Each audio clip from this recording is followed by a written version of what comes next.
Today, I would like to discuss the question whether narcissism is rising among the young. So I'm going to analyze two studies. One dated 2008, it's a seminal study, and one recent study, 2025. And by doing this, I will also be demonstrating to you, I believe, why psychology will never be a science. One of the main reasons is the replication crisis, the inability to replicate the outcomes or results of studies in psychology. And the replication crisis in psychology is much worse than in other branches of learning. It's about 80% of all studies cannot be replicated. There are good reasons for this. The subject matter is malleable and mutable. There's an undergeneration of hypotheses. I will not go into all of it right now, but comparing these two studies is going to tell us a lot about the way psychologists think and how all the statistics in the world cannot help them to extricate themselves from the simple fact that psychology is descriptive. It's a form of literature. It's not, and will never ever be, a science. I know what I'm talking about. I have a PhD in physics, and physics is a science. My name is Sam Vaknin. I'm the author of Malignant Self-Love, Narcissism Revisited, and a professor of psychology. And today we're going to study this rare specimen, getting rarer by the day, the young. So I'm going to compare two studies. The first one is the famous study by Twenge, Conrath, Foster, Keith Campbell, Bushman and others, published in 2008. The study was titled Egos Inflating Over Time, a cross-temporal meta-analysis of the narcissistic personality inventory. It was published in the Journal of Personality. And the second study was co-authored by Oberleiter, Stickel, and Pitching. I believe that Pitchnig, I believe that they're all from Austria. It was published in 2025, and it's titled Farewell to the Narcissism Epidemic, a cross-temporal meta-analysis of global NPI scores, 1982-2003. You can find both articles in the literature and have a field day, have fun, enjoy yourself. I'm going to compare both of them in this video. So first of all, over the past few decades, definitely over the past 2 decades, there has been a rising sentiment that narcissism, especially grandiosity, is on the increase among young people.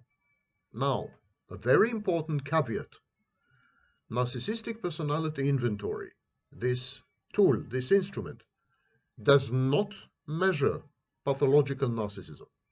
It cannot be used to diagnose narcissistic personality disorder. Narcissistic personality inventory measures various dimensions and aspects of narcissism, but narcissism is a trait, probably hereditary, genetic.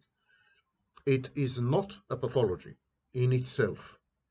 Okay, so there have been several studies, and the idea was to test whether there is cross-generational or cross-temporal or intergenerational change in narcissism.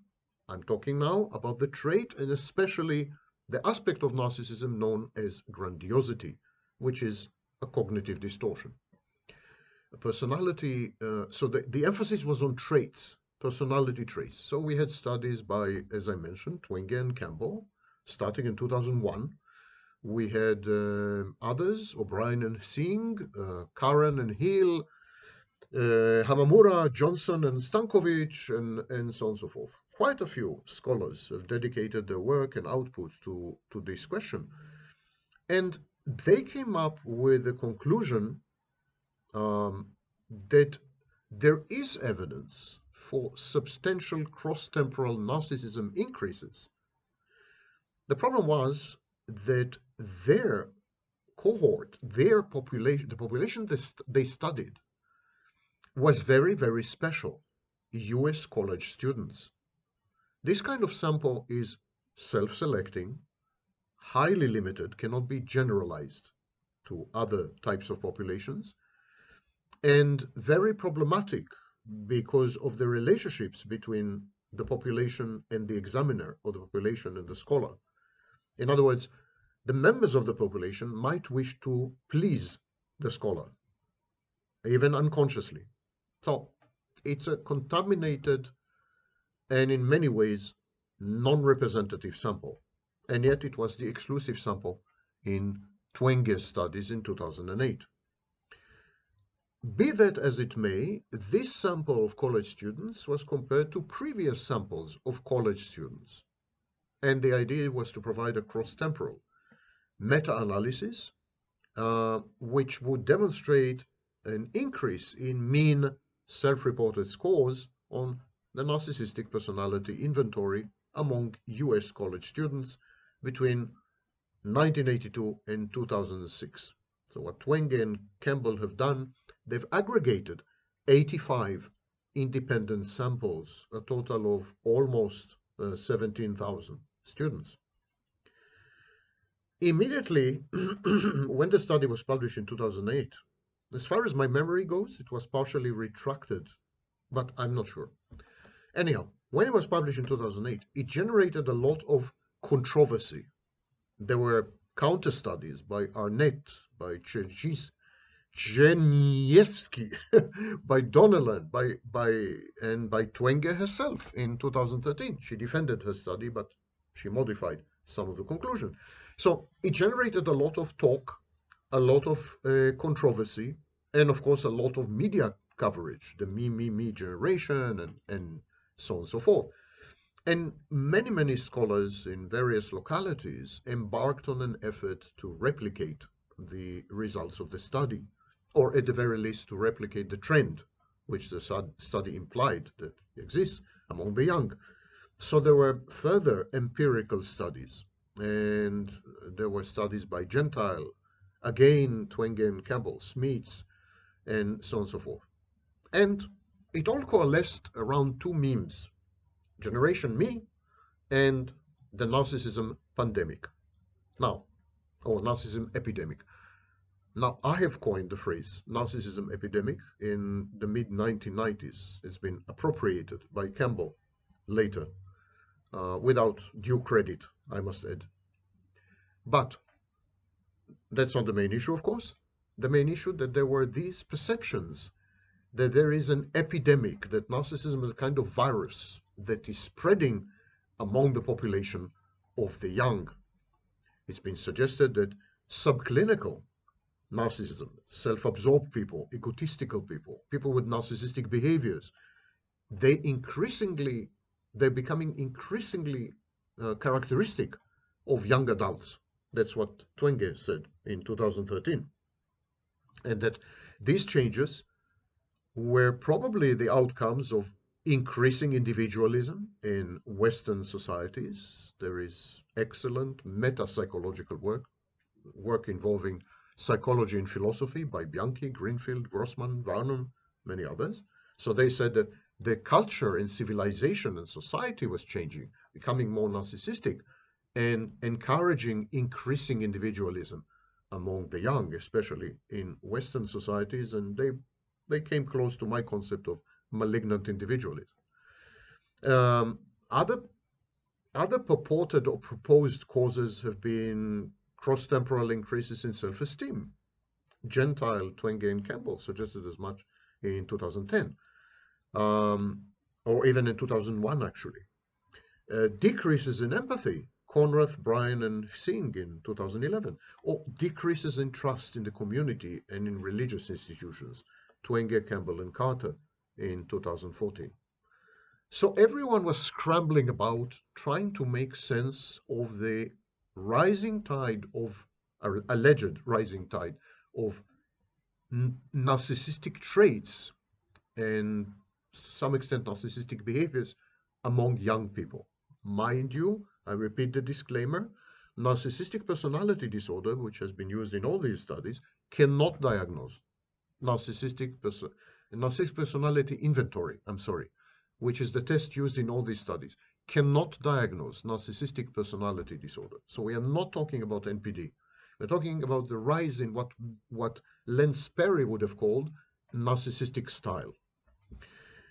And so, scrambling for an answer, various methodological issues were noted regarding the observed positive time trends in narcissistic traits of students.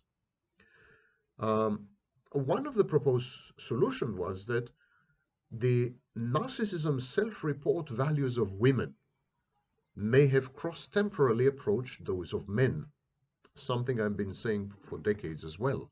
Women are becoming more narcissistic. As women emulate men, as they become more masculine in their self-perception at least, they also become more narcissistic, or they tend to attribute to themselves narcissistic traits and characteristics. Typically, women self-report lower narcissism values than men, as Grijalva and others explained in 2015. But there has been an increase among women. And the suggestion was that women were driving this rise in narcissism. Men remained stable across the generations. But previous cross-temporal meta-analytical evidence indicated that NPI scores of women have increased over time, while those of men have not. Actually, to be fair to Twenge and Campbell, they mentioned it in their own study in 2008, this study that is now much criticized. Decreasing narcissism sex differences over time have been suggested to be attributable to an increase in agentic traits and assertiveness in women due to societal change, which in turn affects self-reported narcissism. That is Twenge, and Twenge has foreseen this trend as early as 1997. So the increases of narcissism in women, but not men, would be expected to lead to a general increase in narcissism self-reporting among the young. And so that's one very plausible, in my view, and very reasonable explanation. So the idea of changes in narcissism sex differences was there, bandied about. Everyone was very excited about it. But then there was another meta-analysis, Grijalva, the aforementioned Grijalva. And according to this meta-analysis, there was no evidence for the convergence of scores of men and women. So now we had two bodies of studies.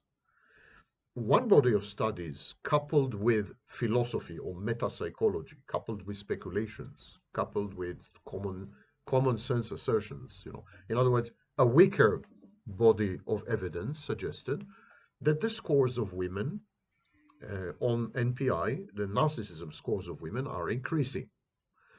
And another meta-analysis by Grijalva in 2015 that showed that this is not happening.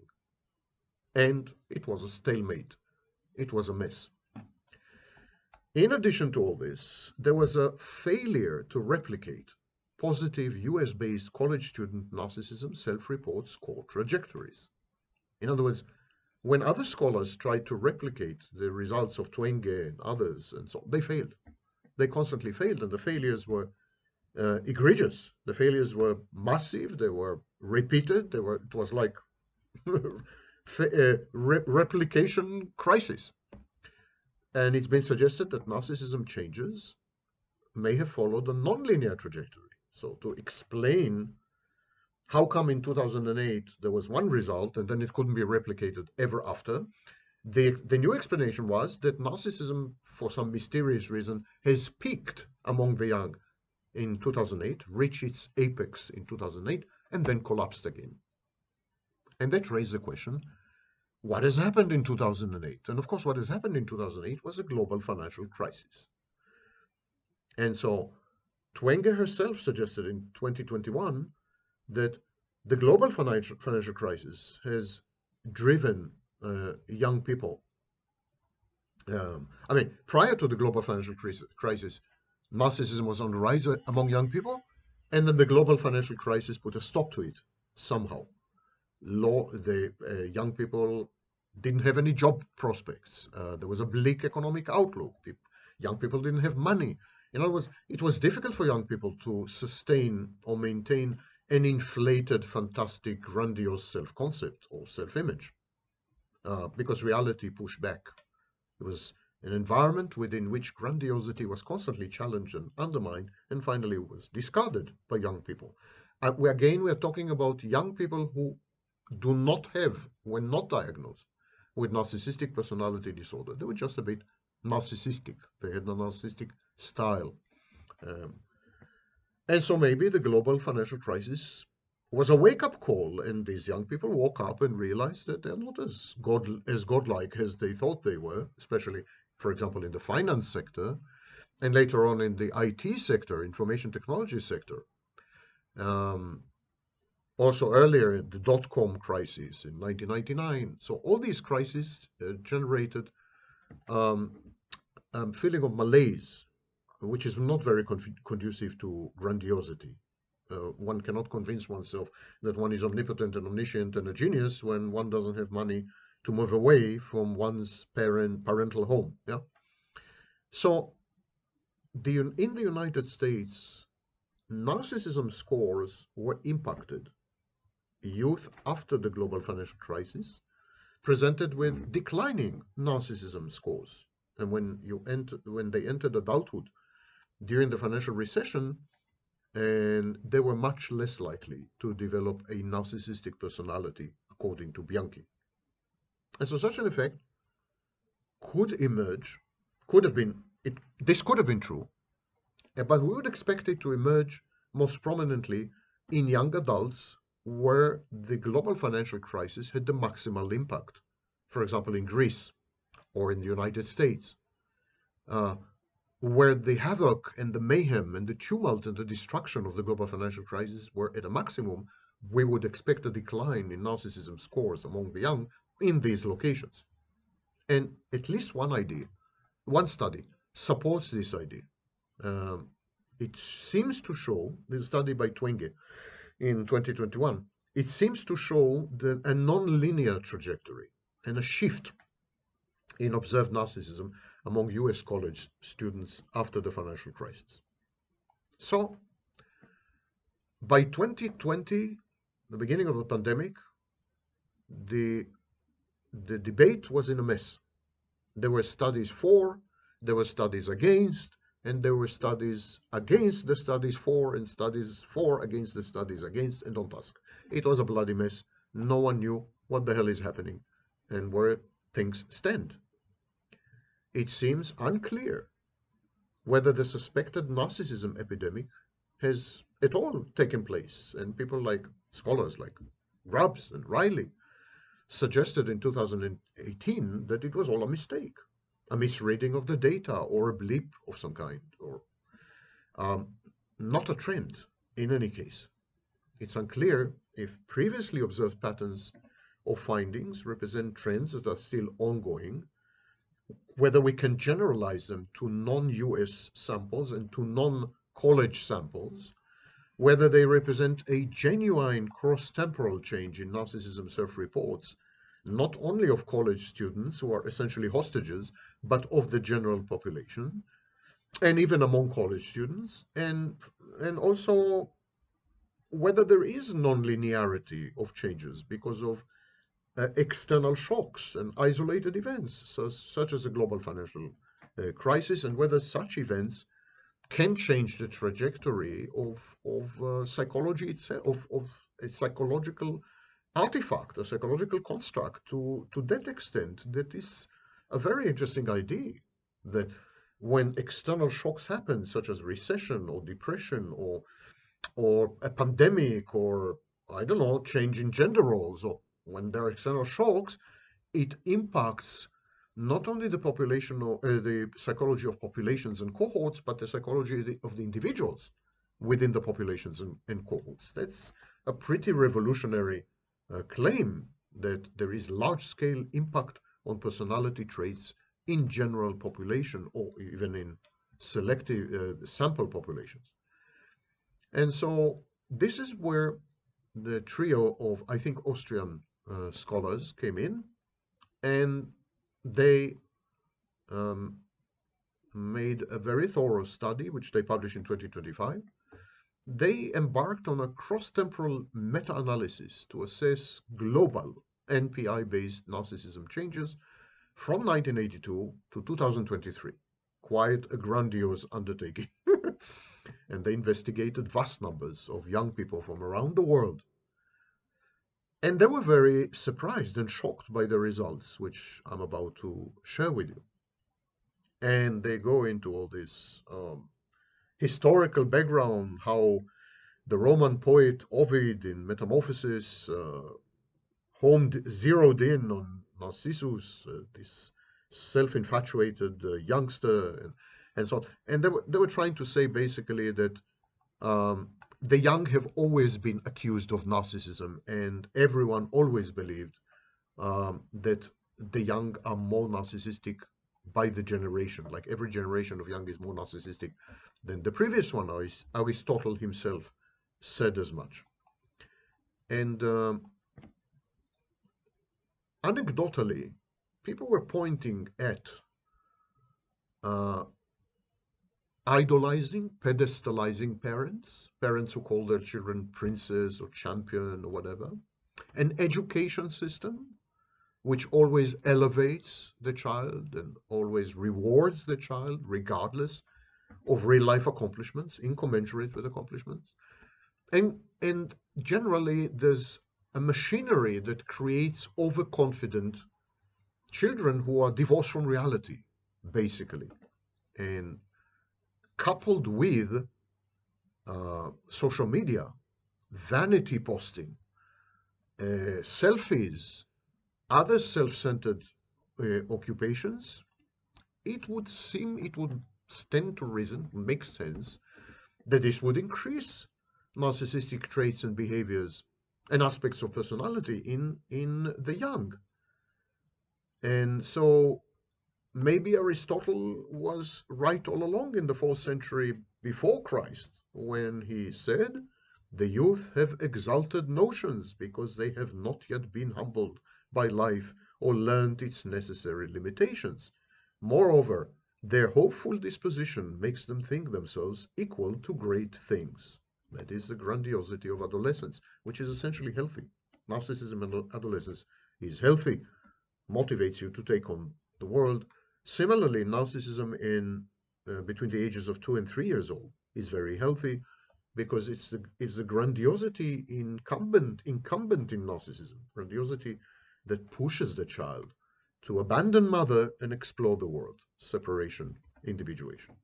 So, but at least on the surface, it looks like there are good grounds to assume that narcissism is inculcated and nurtured and foisted on children, and that children are encouraged to be narcissists, and that narcissism is rewarded and is a positive adaptation, and that entire institutions and systems are there to cater to narcissistic defenses and needs and beliefs and even delusions. And so, in such and invariably, in such an environment infused with narcissism, invariably children are likely to end up more narcissistic than previous generations. Interacting on social networking or social media sites, especially from a young age, is bound to inflate one's metaphorical ego. Young people grow up convinced that their personal experiences are of interest to the entire world.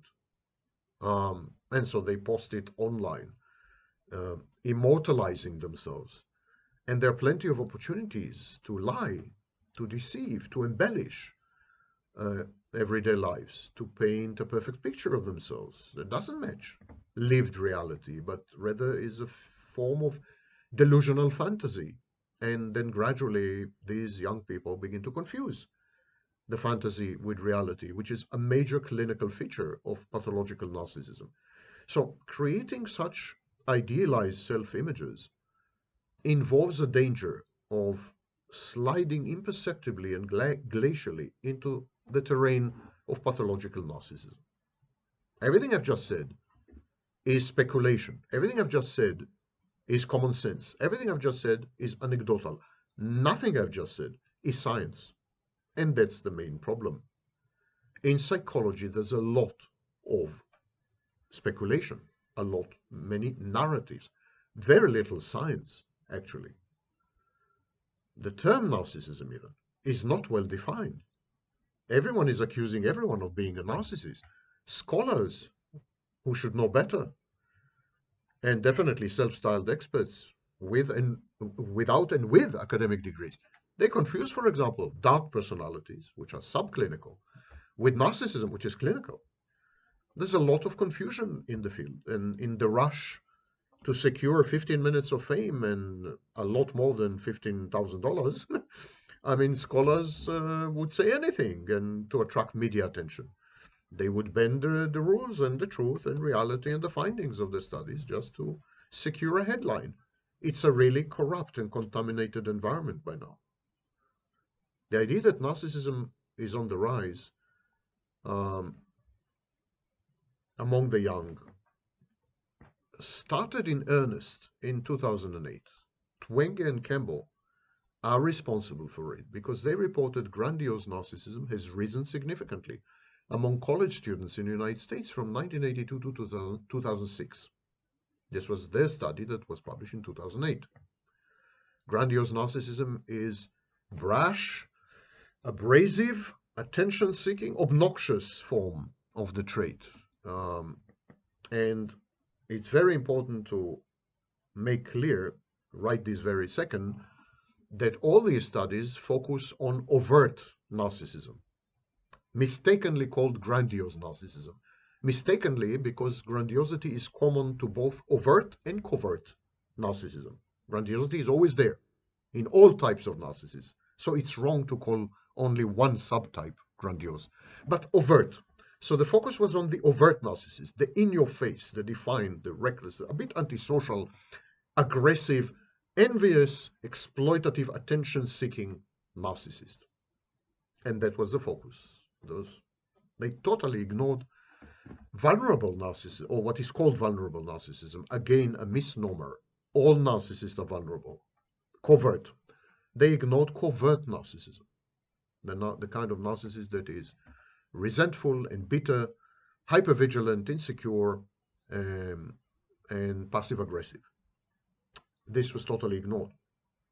And possibly you could say, possibly you could make a proposition, you could make a hypothesis that what is happening is not a decline in overt narcissism, but a transition to covert narcissism.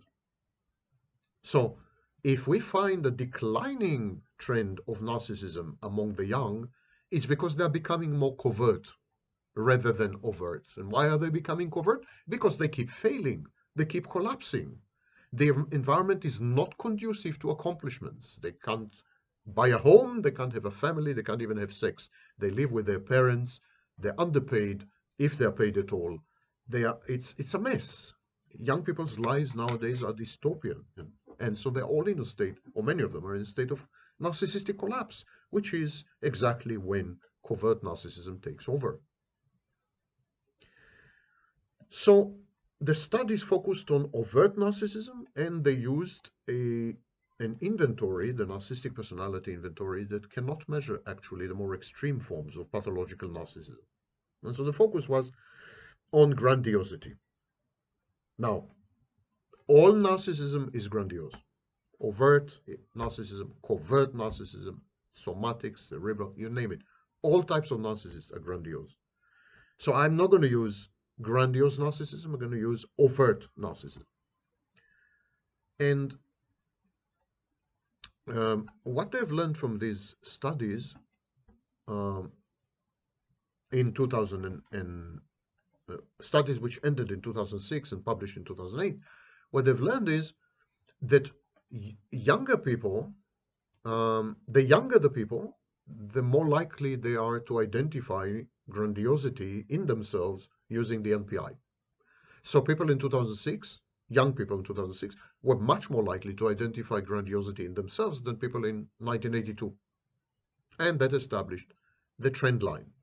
And immediately there was a media frenzy, Generation Me, and everything, narcissism was used to explain everything. Like some psychologists said that the narcissism epidemic is the cause of the global financial crisis. That the Me generation are lazy, entitled narcissists who still live with their parents. They are reckless. It's a plague that is ravishing the youth of America. There are serious repercussions. Narcissistic personality traits of younger generation give rise to overconfidence, risky behavior, unsound economic decision making, and that is what has led to the crash of the mortgage crisis and the crash of the stock markets and the entire financial system. It was all because of narcissism among the young, and indeed in the finance sector, most people are young. And so it was all very cozy and snugly fitting because, here the young people, narcissism is rising. They behave narcissistically, they have a narcissistic style, and they destroy everything and everyone around them because that's what narcissists do. And it sounded very logical, very plausible, very probable.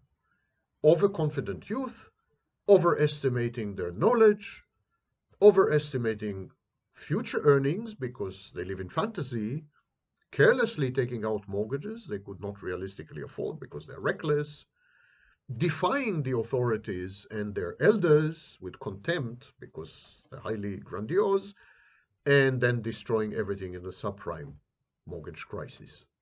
So it was catchy. It made sense of the world. It imbued everything that happened with meaning, direction. It was clear what the problem is, and the only thing remaining is to somehow find a cure or a solution. But within academia, I mean, mass media aside, within academia, there were many doubts. Immediately, when the article was published in 2008, there were many doubts. There was the article was not welcomed in academic circles. At least 4 articles between 2008 and 2013. 3 different research teams: Jeffrey Arnett, Brent Roberts, Kaylee Tozhnievsky, at least 3 teams published scathing criticism of the 2000 study. They tried to replicate generational increases in narcissism, and they failed miserably. And of course, the media ignored these papers. Like it's not a headline to say the youth are nice and they're not narcissists. It is a headline to say the youth are narcissists and they are recklessly endangering all of us. So the mass media is after sales, advertising income, and headlines. So of course, Twenge got all the exposure, and her critics were sidelined, and the studies were never reported, to the best of my knowledge, outside academic circles. The advocates of the pandemic idea claimed that the attempts to replicate the findings were flawed. The methodology of the replication process was flawed because, for example, they focused on students from other university campuses at other times. I find it unconvincing, and that is the British understatement of the year. Okay, to this very day, if you talk to people, actually, if you watch my channel, everyone is saying that there is an epidemic of pandemic, actually, of narcissism among young people. This is the public perception, and this, to a large extent, is still the academic perception. And because the scholarly debates are unresolved, and you can pick and choose. You can be very picky and choosy.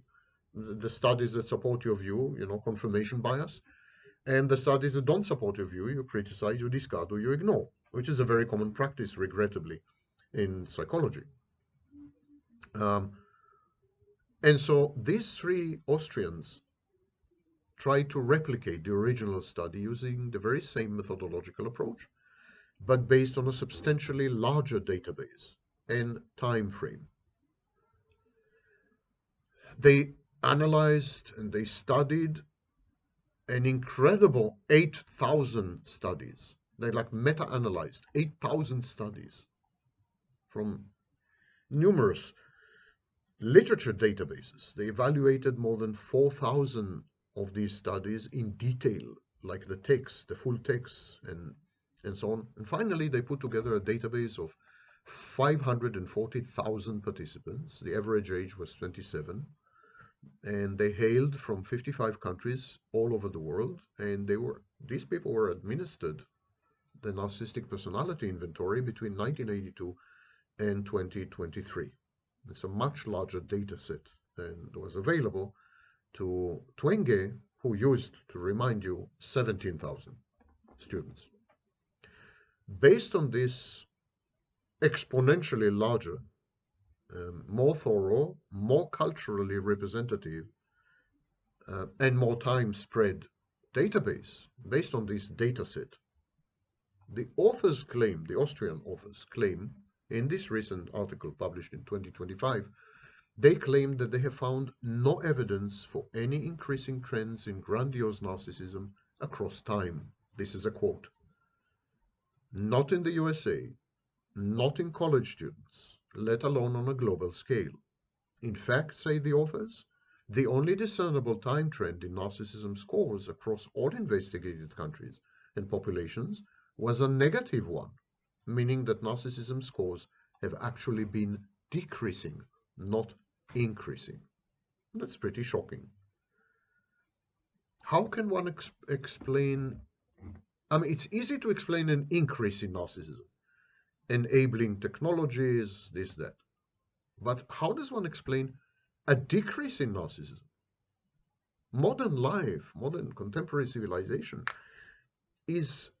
boosts narcissism, encourages narcissism, rewards narcissism. Why would people become less narcissistic in such an environment? First of all, the intuitive idea that social media encourages, accelerates, engenders, enhances pathological narcissism is just that. It's an idea. There are no rigorous studies that support this, or at least no studies that have been replicated that support this. I've always maintained that social media is the outcome of the outcomes of narcissism, not the engine of narcissism. The authors say that the omnipresent necessity for a social media user to compare their imperfect self with people boasting seemingly flawless lives, this need to compare oneself, it's called relative positioning. They need to compare yourself to people who claim to have flawless lives, they have the looks, their appearance is amazing, and so on. This, as the authors say, can have a negative effect on self-confidence and well-being, especially in young people. This means that social media is more likely lowering instead of increasing grandiose narcissism. This is where I completely disagree. I think relative positioning, when you compare yourself unfavorably to other people online, it doesn't reduce your narcissism. It converts your narcissism from overt to covert. Your grandiosity becomes covert rather than overt. I think the fact that all these studies ignore covert narcissism is a ginormous methodological flaw, because there are good grounds to speculate that covert narcissism may be the dominant form of narcissism nowadays. It's compensatory, and in an environment where people are rendered helpless and hopeless, increasingly more so by the day, they would tend to become covert rather than overt. And to ignore that is ignorant, or at the very least methodologically flawed. So the claim that social media reduce narcissism because they confront you with images of other people who are superior to you or claim to be superior to you, it's a ridiculous claim, a ridiculous idea, because that would drive you to become a covert narcissist rather than an overt one. It would not reduce your narcissism. If you're prone to narcissism, you would simply go covert because you would have experienced a sense of collapse. The authors say, what's more, far from displaying greater entitlement, it appears pro-social behavior has been on the rise among young people over the past decades. For instance, large-scale national surveys of incoming college students in the United States found that recent participation in volunteer work increased from 66% in 1990 to 84% in 2008, alongside an increased desire to help others and participate in community action. Young people are also more tolerant of diversity, including differences in sexual orientations or identities, and young evangelicals increasingly endorse environmental stewardship. Consistent with these observations, antisocial behaviors have dropped in many countries. This is also a very flawed argument.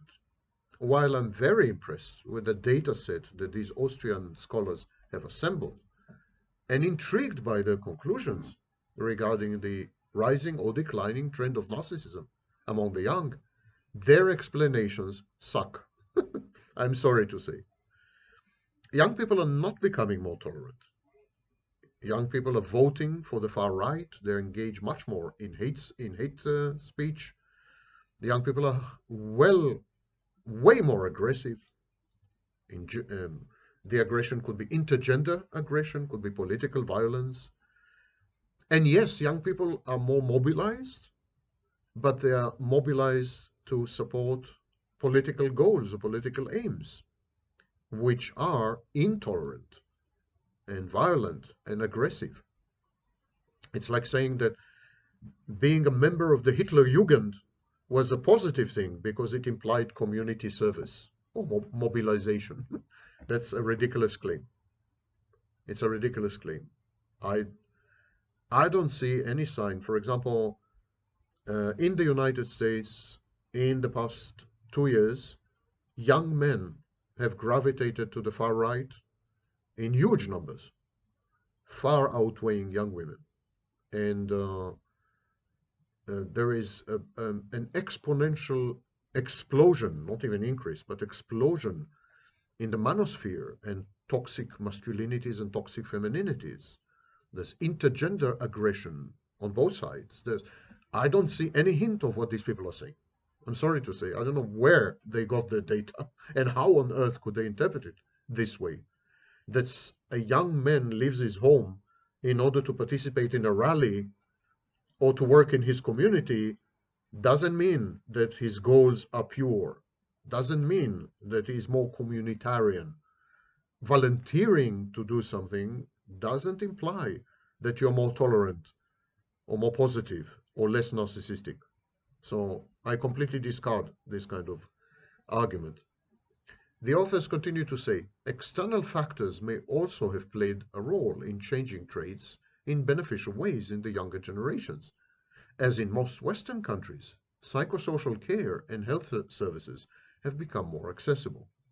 Decreasing stigmatization of seeking professional help and increased state-subsidized assistance in more recent decades have led to more people seeking psychological treatments.